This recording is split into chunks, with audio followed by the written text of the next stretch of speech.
Good day to all my fellow St. Lucians.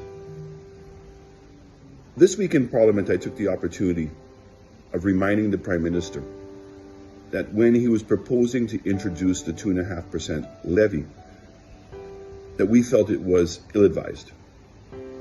What the country really needed was a reduction in taxes and a reduction in duties to help offset the increase in cost of goods being imported, and to put more money in people's hands. Instead, the Prime Minister insisted on moving forward. And in fact, went as far as to say repeatedly that the tax would not be on food. It would not affect the price of food. He said it over and over and over again. So even he realized back then the negative impact any increases in the cost of food would have on the poorest of the poor, the more vulnerable people in our society and households in general.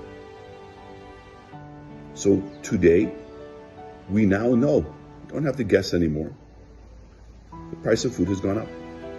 And a large part because of the 2.5% levy. Prime Minister seemed to have failed to understand that when you increase the cost of doing business in general, it's going to be applied across the board. But now that he knows that it has impacted the cost of food, and he would have appreciated even before what a negative effect that would have had on everyone, we're asking the Prime Minister once again, suspend the tax. And this is even more reason why on Thursday, the 30th of November, we're asking everyone to come out to let this Prime Minister know that the tax has to go. But in his typical defensive self, he attempted to deflect the issue. And he said, oh, when you were in government, you reduced the VAT by 2.5%. And nobody felt or saw the price of food go down. I'm not so sure that that's quite true. But let's give him the benefit of the doubt. So, Mr. Prime Minister, the fundamental difference between decreasing a tax and increasing the tax is the following. When you decrease a tax, you put more money in the hands of the people.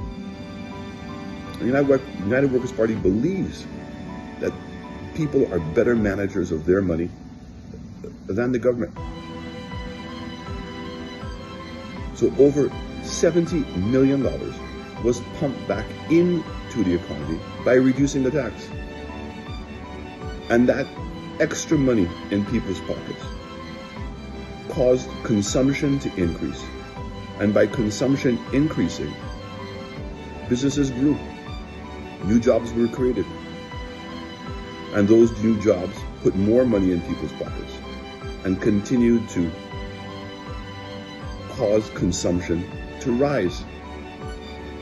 On the other hand, when you increase the tax, you're taking out $50 million from the economy, taking it out of people's pockets and putting it into the coffers of the government for more consultancy fees and for more travel expenses.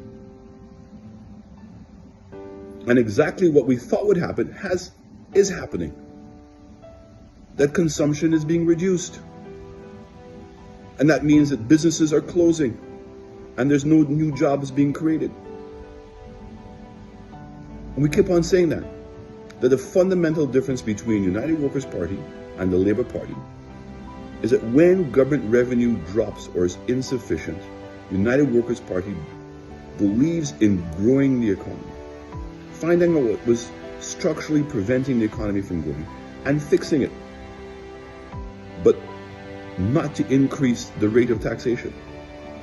The Labour Party, on the other hand, whenever there is a shortage of revenue or they need more money, automatically increase taxes because they feel like they're entitled to it. And so for a government that pretends that they care about the people, this is only in words. Their deeds don't put that into practice. They come to Parliament and speak about poverty and give examples of poverty, yet they don't act on it. So again, I'm pleading with the Prime Minister. Now that you know that your policy of increasing taxes is not working and the cost of food has gone up and people have less money to spend, and they're reeling from the increase in bus fares, bread, cooking gas, electricity, and all of the other goods going up, I'm asking you to do the right thing. Suspend the tax.